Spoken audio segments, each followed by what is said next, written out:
तोहरा रूपवा के किए दिलवा दीवाना हो गइल। रात भर जागीले नयनवा नाम तोहरे गुनगुनाइल। रूपवा के किए सजनी गावा हिलेला। चल तू सड़किया पे मौसम खिलेला। गोर गोर गाल तो हर चांद से उजाला। देखते ही दिलवा बोले तू ही हवस निराला। कजरवा के धार जान ले लेला। हंसी तो हर सीधा दिल छू लेला। सपना में रोज तू आईबू हो। प्यार के दिया दिल में जरीबू हो। रूपवा के किए दिलवा पागल हो गइल। तोहरा बिना सजनी जीना मुश्किल हो गई। दिनवा में याद रतिया में सपना। तोहरे नाम से धड़केला अपना।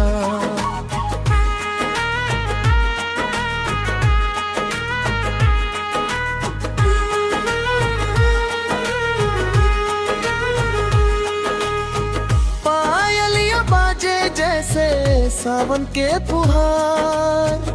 तोहरे बिना लागे सुना संसार।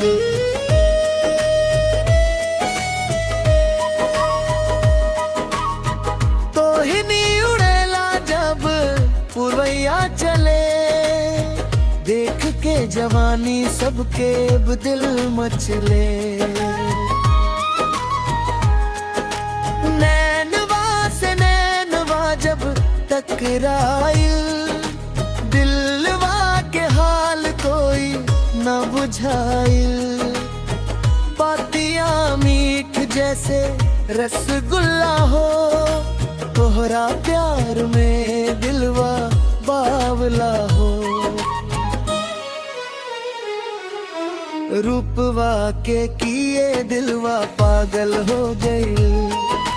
तोहरा बिना सजनी जीना मुश्किल हो गई। दिनवा में याद रतिया में सपना। तोहरे नाम से धड़केला अपना।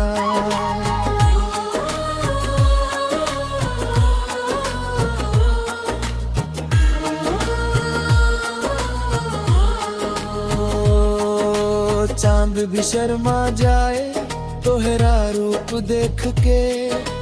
तारा भी टूटे तोहरा नाम लेके।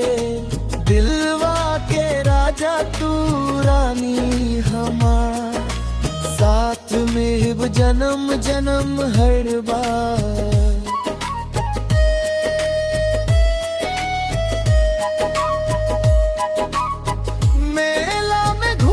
चली हाथ पकड़ के। दुनिया देखी प्यार अपना जुड़ के।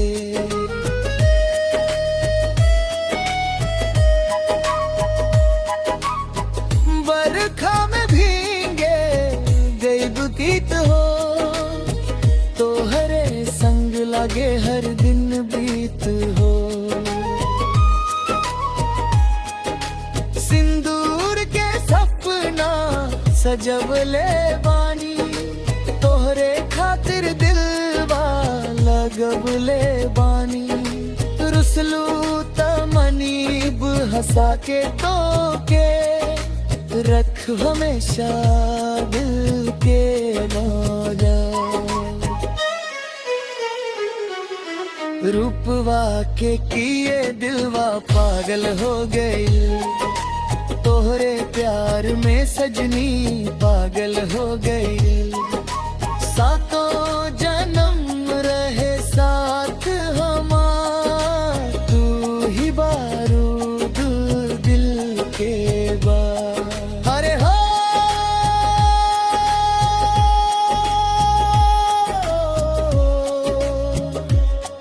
तोहरा रूपवा के